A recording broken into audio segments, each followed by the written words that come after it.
بقيت انت قلب امك من جروحي.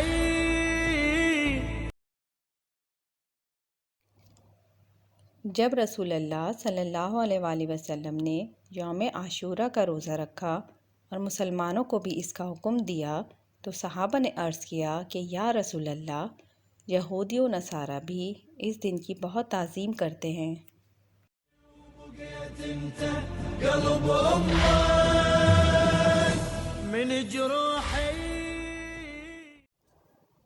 آپ صلی اللہ علیہ وآلہ وسلم نے ارشاد فرمایا، جب اگلا سال آئے گا تو ہم انشاءاللہ 9 تاریخ کا روزہ بھی رکھیں گے۔